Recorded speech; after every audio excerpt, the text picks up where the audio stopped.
is I am on a mission to destroy all of y'all's asses, even if I got a $6.4 million center that can't make a damn layup.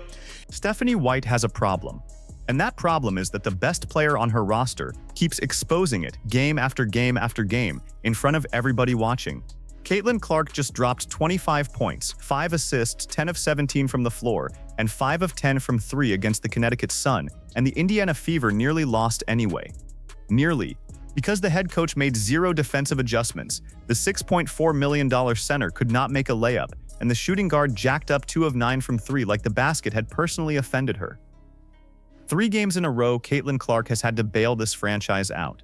3 games in a row. And the conversation nobody on television is having right now is the one we are about to have. Welcome back.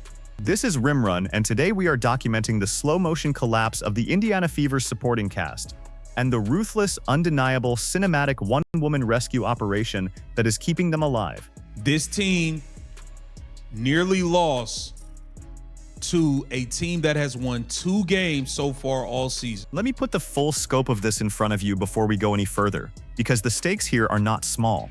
This is not a one-game blip. This is not a bad shooting night that everybody forgets by Tuesday. What we are watching unfold with the Indiana Fever right now is a structural crisis.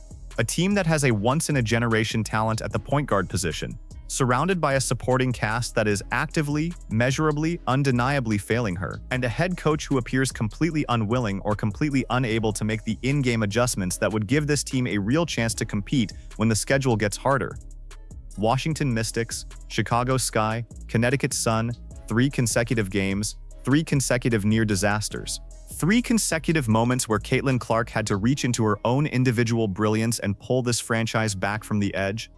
The Washington Mystics, the Chicago Sky. These are teams that the league is watching closely for reasons that have nothing to do with playoff positioning. And the Indiana Fever, a team with genuine championship aspirations, a team with the most watched player in the WNBA on their roster, was fighting tooth and nail just to escape with wins against all 3 of them. That is the story. That is the brutal, unavoidable, soul-crushing reality of what is happening in Indianapolis right now. And Stephanie White is at the center of it. Stephanie White is the primary villain of this particular chapter. And before this video is over, you are going to understand exactly why. But the only thing that can save this team going forward is number 22, Caitlyn Clark.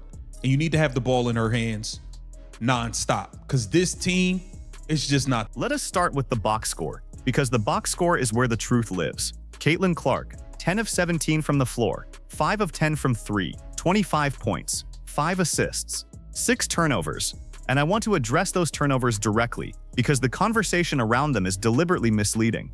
Those 6 turnovers are not evidence of recklessness. Those 6 turnovers are evidence of a player who was trying to create for teammates who could not finish what she was starting. If Aliyah Boston and Monique Billings and Kelsey Mitchell and Lexi Hall had simply made their layups, the most fundamental shot in the sport, Caitlyn Clark's assist total in this game would have been somewhere in the neighborhood of 14 or 15. 14 or 15.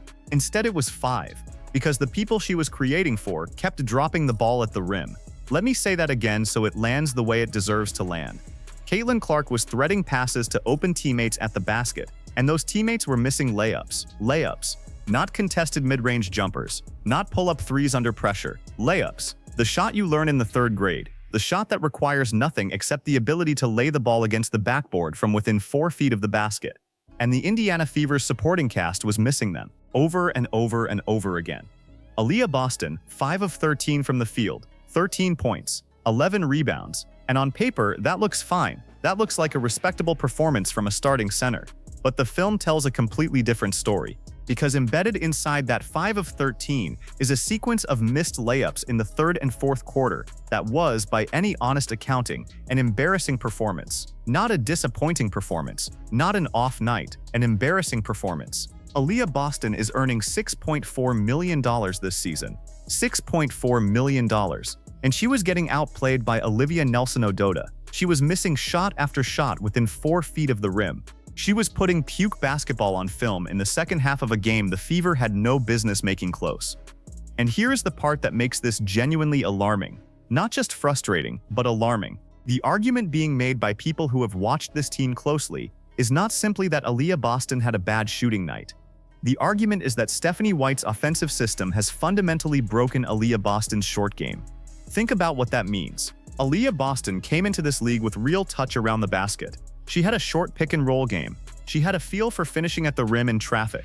And the accusation, the specific damning basketball accusation, is that Stephanie White has spent so much time stationing Aliyah Boston at the three-point line, using her as a spacer, asking her to stand at the perimeter and wait, that Boston has lost the muscle memory and the confidence for the very shots she used to make automatically. Stephanie White took a $6.4 million center and coached the layup out of her. That is the accusation, and the film from this game is the evidence. Now let me bring in the second piece of this disaster before we go any further, because Aliyah Boston was not the only player making this harder than it needed to be.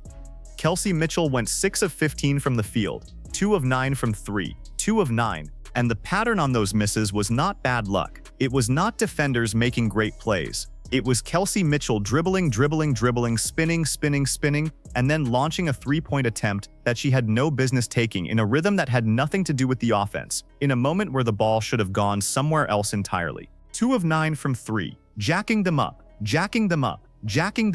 And the maddening part is that Mitchell was 1 point away from 20 for the game, which means the individual scoring number was almost there, but the efficiency was catastrophic, and the effect on Caitlyn Clark's ability to run a coherent offense was real and measurable. The conversation nobody wants to have is this: Kelsey Mitchell's shot selection is actively making Caitlyn Clark's job harder. Every time Mitchell launches an ill-advised three off the dribble, that is a possession that does not run through the offense. That is a possession that does not create a rhythm for Clark.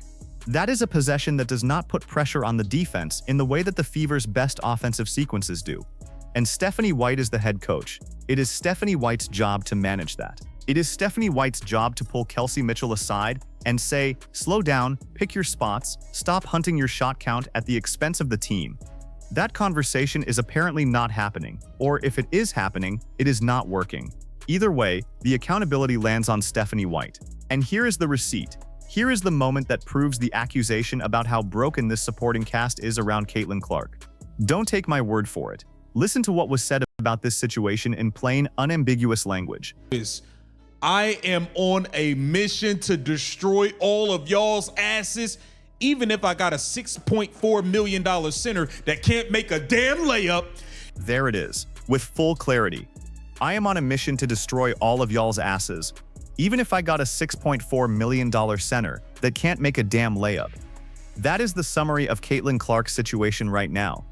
That is the undeniable framing of what she is operating inside.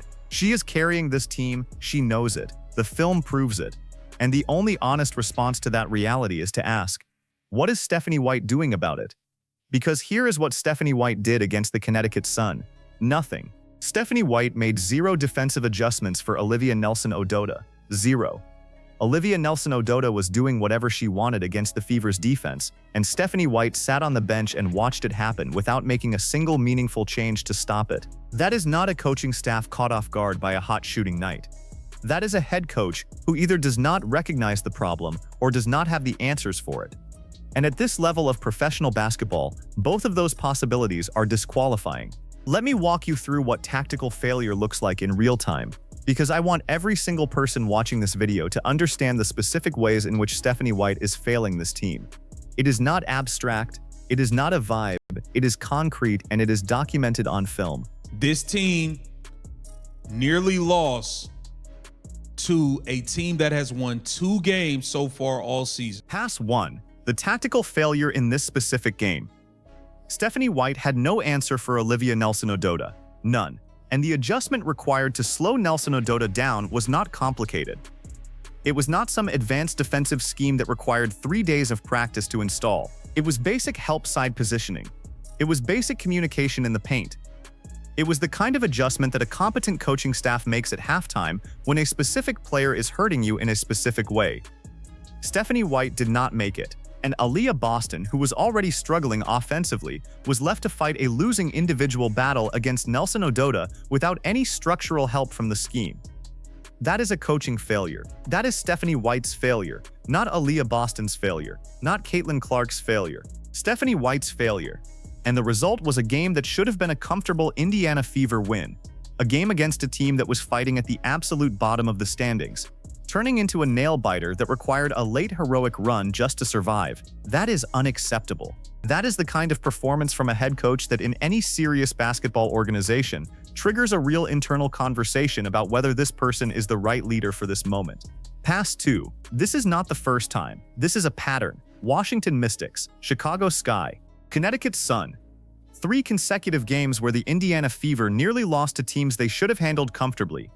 3 consecutive games where Caitlyn Clark had to manufacture something extraordinary just to keep the Fever's record intact.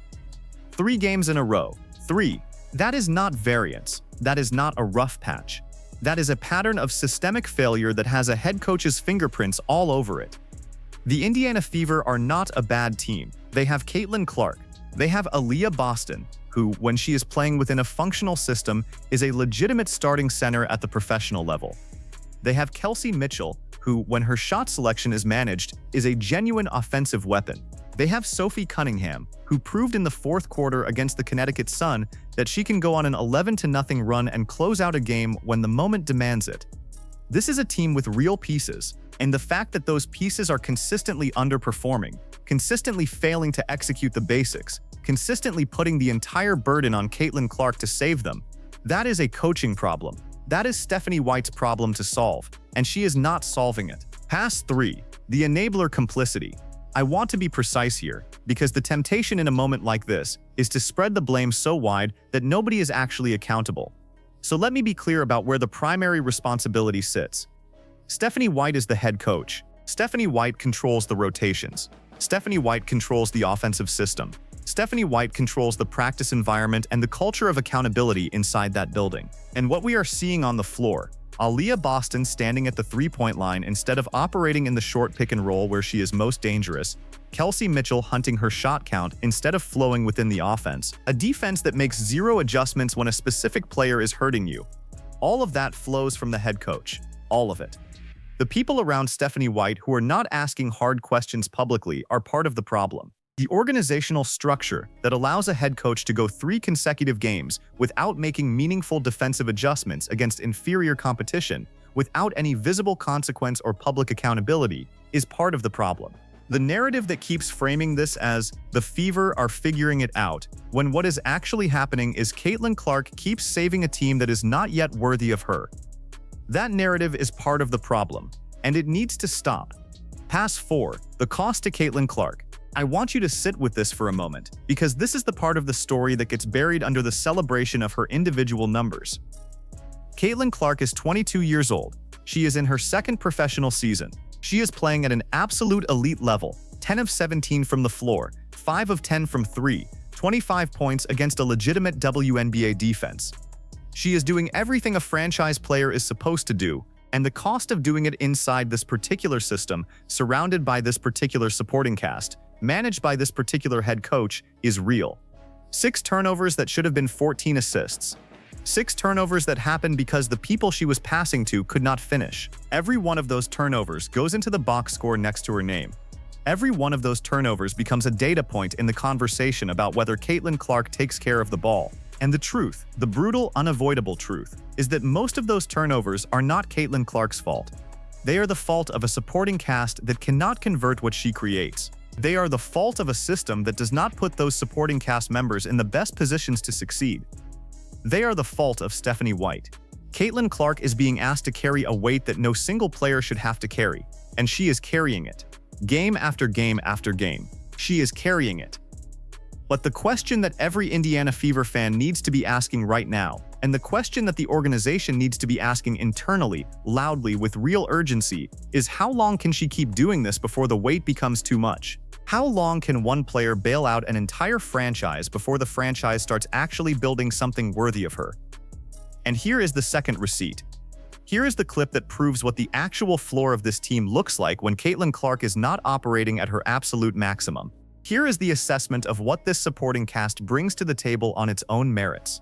Don't take my word for it. Hear it said plainly. But the only thing that can save this team going forward is number 22, Caitlyn Clark. And you need to have the ball in her hands nonstop, because this team is just not. This team nearly lost to a team that has won 2 games so far all season. 2 wins all season. The Indiana Fever, with Caitlyn Clark, with Aliyah Boston, with Kelsey Mitchell, nearly lost to a team with 2 wins on the year. That is not a close call you brush off. That is an alarm bell. That is a flashing red warning light that something is fundamentally wrong with how this team is being coached and how this roster is being managed, and Stephanie White owns that. Stephanie White owns every single second of that near disaster. Now let me give you the verdict. Let me stake some specific predictions, and let me name exactly what I think is coming next, because the evidence from these 3 games points in a very specific direction. Prediction 1. Stephanie White's job security is shakier than the public narrative admits. 3 consecutive near losses to bottom of the standings competition. 0 defensive adjustments in a game where a specific player was destroying you. A $6.4 million center who has apparently lost her short game under your offensive system. A shooting guard whose shot selection is actively hurting the team's best player. If you are the Indiana Fever front office and you are watching this unfold, not once, not twice, but 3 consecutive times, you are having internal conversations right now that are not reflected in the public statements. The public statements will say, "We're growing, we're learning, we trust our process." The private conversations are different. They have to be different. Because what is happening on the floor is not the product of a team that is executing a coherent championship vision. It is the product of a team that is surviving on the individual brilliance of one player who cannot be asked to do this indefinitely. Prediction 2. Aliyah Boston's role needs to fundamentally change, and soon. The pick and roll between Caitlyn Clark and Aliyah Boston, when it is operating correctly, is one of the most dangerous actions in the WNBA. It is a genuine nightmare for opposing defenses. Clark coming off screens, reading the coverage, either pulling up for 3 or threading the ball to Boston rolling to the basket. That action, when Boston is finishing at the rim, is close to unguardable. We saw flashes of it in this game. We saw Clark and Boston starting to reconnect on that action. And every time it works, it is a reminder of what this offense could be if Stephanie White would simply commit to running it more, building the entire system around it, and stopping the experiment of stationing Aliyah Boston at the 3-point line where she is a lesser version of herself. Boston needs to be in the short roll. Boston needs to be at the rim. Boston needs to be the beneficiary of Clark's passing vision at close range, not standing 22 feet from the basket waiting for a kickout that may or may not come. That is the adjustment. It is not complicated. It is not revolutionary. It is just correct basketball, and Stephanie White needs to make it. Prediction 3. Sophie Cunningham is going to force a rotation conversation. What Sophie Cunningham did in the 4th quarter of this game, going on an 11-0 run to close out the Connecticut Sun, was not a fluke. It was not random. It was a player who was ready when the moment came, who made shots under pressure, who changed the entire complexion of a game that was slipping away. 11 consecutive points from Sophie Cunningham in the 4th quarter against a team that needed to be put away. That is a real contribution. That is a player who is making a case for more minutes, more trust, more integration into the core rotation. And Stephanie White needs to be paying attention to that case, because the current rotation is clearly not working well enough to win games comfortably against inferior competition. Prediction 4. The schedule is about to get significantly harder, and the margin for error is about to disappear. The Washington Mystics, the Chicago Sky, the Connecticut Sun, these are the opponents where near losses are embarrassing but survivable. The schedule does not stay this forgiving. The upper echelon teams in this league, the teams that are genuinely built to compete for a championship, are not going to let Caitlyn Clark bail out a disorganized Indiana Fever team with a late heroic performance. Those teams are going to punish every missed layup. Those teams are going to punish every ill-advised 3 from Kelsey Mitchell. Those teams are going to punish every defensive non-adjustment from Stephanie White. And when that happens, when the Fever runs into a team that is actually ready for them, the question of whether this roster is a legitimate championship contender is going to get answered in a way that is very difficult to spin. The Indiana Fever are not a legitimate championship team right now. That is not an insult. That is an honest assessment of where they are. They have the most important piece. They have Caitlyn Clark, who is the best player in this league and who is operating right now at a level that is genuinely breathtaking. 10 of 17 from the floor, 5 of 10 from 3. 25 points, in a game she had no business needing to carry that hard. She is doing things that no other player in this league can do. She is pulling up from distances that should not be contested shots and making them look routine. She is threading passes through traffic to teammates who are not finishing them. She is doing everything. But everything is not enough if the head coach is not making adjustments. Everything is not enough if the center is missing layups in the third and fourth quarter of a close game. Everything is not enough if the shooting guard is launching 2 of 9 from 3 in a game where shot selection is the difference between a comfortable win and a near disaster. And here is the clip that closes this argument. Here is the line that reframes everything we have just spent the last several minutes discussing. Here is the assessment of Caitlyn Clark's actual position on this team and what it means for the Indiana Fever's future, said without any diplomatic softening whatsoever. The only thing that can save this team going forward is number 22, Caitlyn Clark, and you need to have the ball in her hands non-stop because this team is just not that good, period, full stop. That is the verdict. That is the honest, uncomfortable, undeniable verdict on the Indiana Fever as currently constructed and as currently coached. Not that good.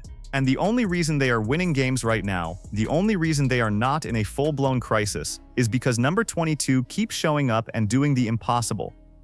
Let me say it one more time so it is absolutely clear. Caitlyn Clark is shooting 5 of 10 from 3 in a game the Fever nearly lost. She is threading passes to teammates who are dropping them at the rim. She is generating assists that get taken away because the people she is creating for cannot finish. She is doing all of this against a defense that is scheming specifically to stop her, in a system that is not optimally designed to use her, for a head coach who is not making the adjustments that would make her job easier. And she is still winning.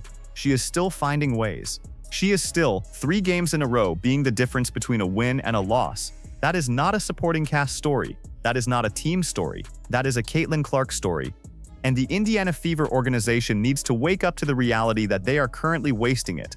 Every game Stephanie White fails to make defensive adjustments is a game of Caitlyn Clark's career that gets spent on survival instead of growth. Every game Aliyah Boston misses layups because she has been coached out of her short game is a game where the best pick-and-roll action in the WNBA goes underutilized. Every game Kelsey Mitchell jacks up 2 of 9 from 3 is a game where the floor spacing around Caitlyn Clark is worse than it needs to be. This is fixable. That is the infuriating part. This is genuinely fixable. The pieces are there. The talent is there. The anchor of the franchise is there, and she is performing at an absolute elite level. All that is required is a head coach who makes halftime adjustments, a center who is put back in the positions where she is most dangerous, and a shooting guard whose shot selection is managed by someone with the authority to manage it. That is all. That is the entire fix. And right now, Stephanie White is not delivering it. Caitlyn Clark is 22 years old, she is the best player in this league, and she is out there right now, pulling up from distances that should not be shots, threading passes to teammates who are not finishing them, dragging a franchise across the finish line 3 games in a row, because she refuses to let the people around her be the reason they lose. That is who she is, that is what she does, and the Indiana Fever better figure out how to be worthy of it before the schedule stops being forgiving. Here is the forced choice I want to leave you with today. Because this is the conversation that actually matters right now. Is Stephanie White the right head coach to take Caitlyn Clark and this Indiana Fever roster to a championship?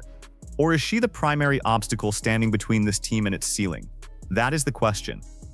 Not whether Caitlyn Clark is good, she is the best player in the league. That is settled. The question is whether the person drawing up the plays, managing the rotations, and making or failing to make the in-game adjustments is capable of building something around her that is actually worthy of her talent. Drop your answer in the comments. I want to know where you stand. Is Stephanie White the answer, or is she the problem? Because from where I am sitting, the film from these last 3 games makes the answer pretty clear. This is a rim run. If this video gave you something to think about, hit the like button, subscribe if you are not already here, and make sure you ring that notification bell, because the next time this Indiana Fever roster hands us a moment like this, we are going to be right back here breaking it down. See you on the next one.